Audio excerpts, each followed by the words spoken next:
what is the best ever gig you guys have done? Oh, that's a good question. Yeah, thinking about this. Best gig for you? Don't know. Firefly Worcester Music Festival last year. That's been fun, isn't it? Yeah. Because everyone's about a foot away from you. Yeah, it's fun in the Firefly. Yeah. Cool. Sweaty, isn't it? Yeah. I really enjoyed the first gig we did at the Swan. Remember that? Which one's this? New Street. On the two next. Yeah, Swan and Two Next. That was like the first Worcester Music Festival we did. Oh, crammed in the front room. Yeah. Yeah. And we I played. remember that. We only had like 5 songs or something, but it was like Yeah. it was really fun. There was like a load of energy and funny Yeah. vibes going on. It was really good laugh, but That was good actually. I was Yeah. with that. Cool. I'm just trying to think. Actually, I really enjoyed that one we did in Cheltenham. oh yeah, that was good. Yeah, where was in Cheltenham? I can't remember the name of it. Slack bar. Slack Bar. Yeah. And we did it with who was on before us? There was 3 Worcester bands. Yeah. Jasper and Robinson. Right. Jasper Yeah. played before us, and we played, and Andy Robinson played afterwards, Yeah. and it was just really good fun. Yeah. And there were kind of people wandering in off the street. Yeah. And staying, which is always nice. So people like be coming in, like some locals in there, the other bands were watching, some locals came in for a drink, people would hear the music and come in off the street, and you could kind of, you could hold them there, Yeah. and they'd stay and like watch your show and drink their pint, which is really nice. And it was just really, it just felt really good fun. Yeah, it was good fun. Yeah. Cheltenham was good fun. Yeah. Any strange gigs over the years? Yeah, that one that didn't happen because there was a raffle on before us. A raffle? That went on for about 2 hours. Worst gig ever. And it was like, just be on after the raffle, which when you hear a raffle, you think it's going to be about 5-10 minutes. And it went on for 2 hours. 2 hours? It was in the bar. It was in the bar in the grounds of a hotel, and Yeah. Which hotel was this? I can't remember. But the raffle went on for so long that in the end the hotel manager said that the music's keeping the residents away. You can't play. You can't play. We were waiting for about 4 hours. There was that other weird one at the Pump House in Gallivell Park, and it was like Oh, yeah. that was really fun. It Yeah. was so fun. It was kind of like a really good practice for us because we were basically just playing to the like local youth club. Yeah. So it was like 6-12-year-olds and a like toddler. Yeah. Yeah. Kind of looking at Dan like that in awe. Then they'd all wander off outside, then Yeah. they come back in. It was good fun. When we got paid though, so we didn't mind. Bit the bullet and full of the money. Yeah. Oh yeah. Yeah. Okay, tell us about the album then. Well, I'll tell you what, I'm gonna let Luke talk because Luke pretty much produced it. Right, okay. And it's an amazing job. Yeah. What he did, we all like put our bit in, and then Luke and we wrestled it into shape. So. Cool. Dan had a sort of big sort of impulse to have it be based around sort of live takes. Yeah. So we did all the backing tracks at Dan's living room, which were recorded by James Willis. Right. And then from there, we sort of chipped away at it at James Willis's house and at my house. Yeah. And it was kind of a long process of chipping away at it and then recording little bits and then deciding those little bits didn't work. Yeah. And sort of trying to be. Did you have a lot of arguments over it?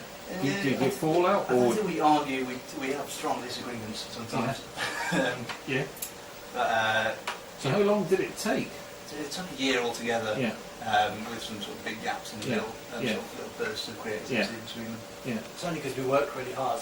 We do other things as well as Yeah. Yeah. It took a year, not least because like Luke works nights, or at the time Luke was working nights, and you were sometimes Rich was working days, and sometimes working nights, and I worked days. Yeah. So there was only like 2 days a week when we could Yeah. actually do anything.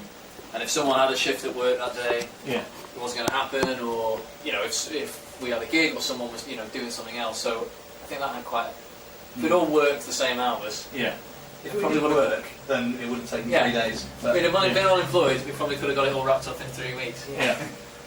I think it's nice to have done it, had the opportunity to kind of do it ourselves, and I think that was really important that we did it all ourselves, and we kind Yeah. You had the input in it. Yeah, the only kind of final process that we still had a bit of control over was the mastering. Like we'd send it to Dave at FFG Studios and he did that, but we were kind of like between us. We talked through it all the way, and we were kind of all collaborating and Yeah.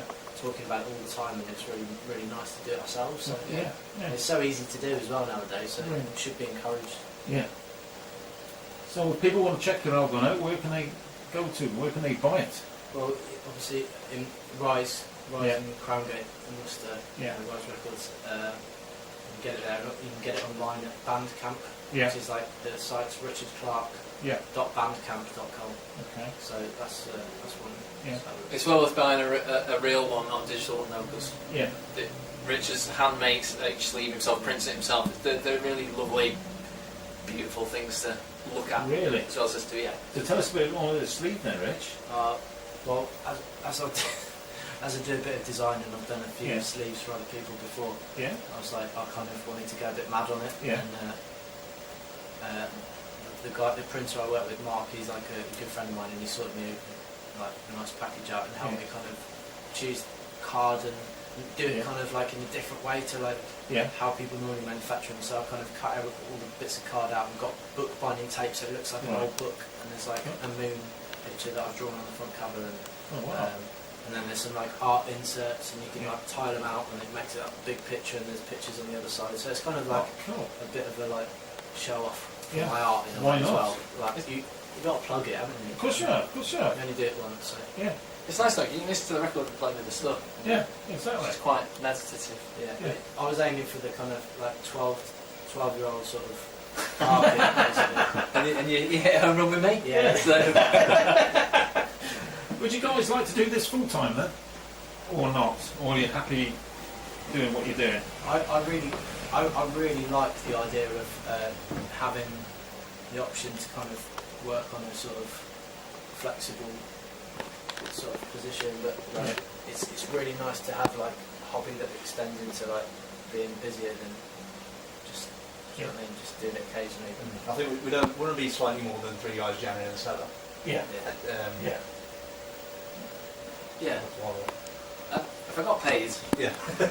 Yeah. if I got paid a living wage, I'd do it Yeah. all the time, sure. Yeah. Yeah. But, It's not really. It's not that those opportunities are rarely like got. So it's kind of like whatever we get, Yeah. and I think we'd like to kind of just play it as much as possible in as many different places as we possibly can within our lifestyles, Yeah. like availability basically. Yeah. So I'd like to go and play in like I don't know, France or something. Yeah, like that. yeah. But yeah, probably. Do a tour in France. Yeah. Yeah. Maybe just a little Europe tour or something, just for a week or something. Yeah. Are you right, that Luke? Yeah. Yeah, cool. King Daigle Roadie. There you are. Yeah, get Jenny on board. Free of charge. Yeah. There you are. Done it enough times before. King Dave doesn't get enough props, man. He's been filming for as long as I can remember. Yeah. In Worcester. And Yeah. He's like the local archive of music. He is. He's filmed so much stuff up here for me. And, got some on National Musical Express, haven't we? Yeah, when Or you have. the enemy pinching it all, Yeah. they always do. Yeah. have they? Not pinch, yeah. Becky Rose, like. Becky Rose into it. Yeah. So, Did you get any credit for that? No, Never do. not even a man. Never do. Right, ready for another? Yeah, what do you want to do? I don't know. Do you want to do